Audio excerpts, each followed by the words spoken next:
Assalamualaikum warahmatullahi wabarakatuh. Saya sebenarnya tak main game mobile macam PUBG Mobile ke, Mobile Legend ke. Bukan sebab game ni tak best. Tak.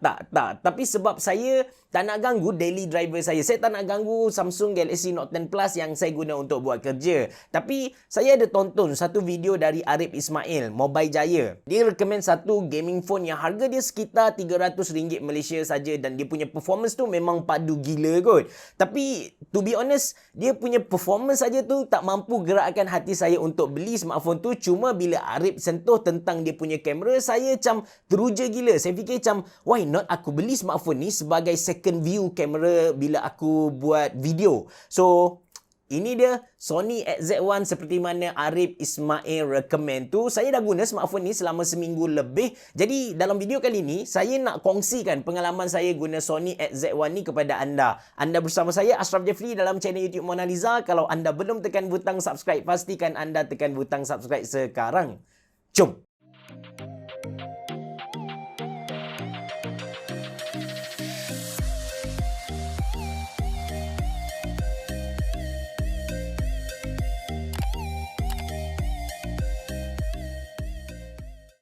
First of all, anda kena tahu yang Sony XZ1 ni ialah flagship Sony pada tahun 2017, 3 tahun yang lepas. Dia dijual pada harga RM1,999. Bak kata Arif Ismail kan, dia kata kalau nak beli smartphone second hand ni, pastikan dia punya chipset tu dia pakai Snapdragon 835 ke atas. Kalau kita beli 835 ke bawah, kemungkinan untuk chipset tu panas tinggi. So, handset ni, XZ1 ni, dia pakai RAM 4GB, lepas tu storage dia 64GB dan kita boleh expand dia punya storage ni guna micro SD card.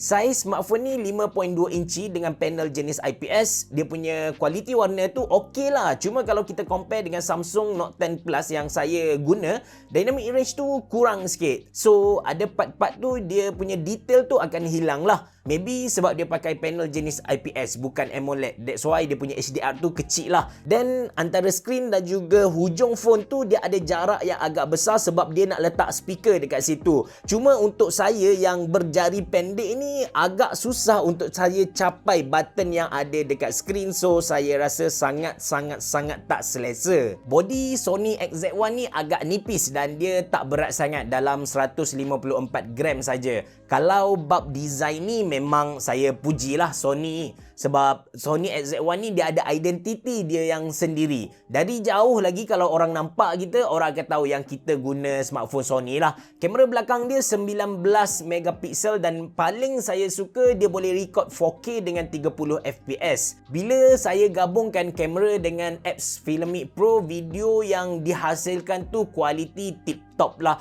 Video yang anda sedang tonton sekarang saya record guna kamera utama dia. Kualiti gambar pun memang tak ada masalah. Sony kot. Charging port dia guna Type-C yang mana agak menggembirakan saya sebab device saya macam Samsung Note 10 Plus, Tronsmart Onyx Pro, Honor Magic Watch, semua guna port USB Type-C. Manakala untuk speaker Sony XZ1 ni dia kuat, tapi kalau anda cari sebuah smartphone untuk anda layan lagu, untuk anda layan movie dengan dia punya speaker ni, saya rasa Sony XZ1 ni tak sesuai untuk anda sebab dia punya audio tu flat. Memang tak best lah. Antara benda lain yang saya suka dekat Sony XZ1 ni ialah dia punya fingerprint scanner. Dia datang sekali dengan power button dekat tepi ni. So kalau kita turn on guna jari yang kita register, automatic dia akan unlock kita punya phone lah. Alright, kita bergerak ke part gaming performance. Saya sebenarnya tak adalah ketagih sangat dengan PUBG Mobile dan juga Mobile Legend. Jarang lah sebenarnya saya buka game-game ni. Tapi saya tahu ramai yang nak tahu performance dia macam mana. So saya test juga. Untuk PUBG Mobile kan, recommended graphic setting ialah HD dengan high FPS. Tapi saya ubah ke HDR pun tak ada masalah, tak ada lagging. Dan yang best lagi, bila kita main PUBG Mobile dekat Sony XZ1 ni, disebabkan dia ada dua speaker, stereo speaker, jadi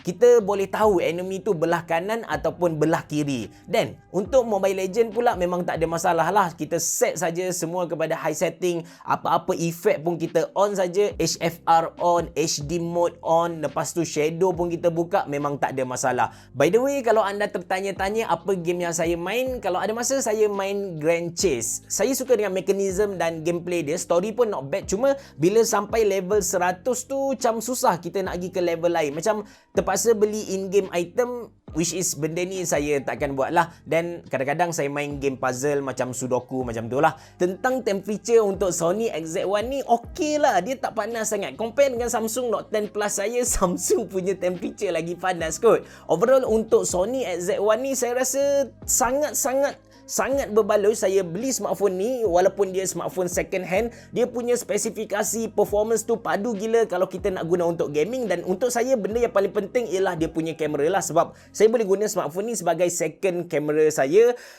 Compare dengan smartphone baru yang ada dekat pasaran harga 500 ke bawah, seriously saya rasa beli Sony XZ1 ni lagi berbaloi kot. Cuma kalau anda nak beli smartphone ni, anda kena beri perhatian kepada dua perkara. Ini ialah second hand smartphone, jadi dia punya bateri tu kita tak tahu dia boleh tahan lama mana. Dan yang kedua, dia punya warranty lah. Sebab dia second hand smartphone, normally kedai-kedai tak bagi warranty kecuali 1 minggu macam tu sajalah. Kalau anda berminat untuk beli Sony XZ1 ni seperti mana saya beli, anda boleh klik link yang saya sediakan dalam ruangan description box below. Itu saja dari saya. Kalau anda suka dengan video ni, jangan lupa untuk tekan butang like, jangan lupa untuk subscribe dan jangan lupa untuk follow saya di Instagram. Bereboh. Jumpa lagi.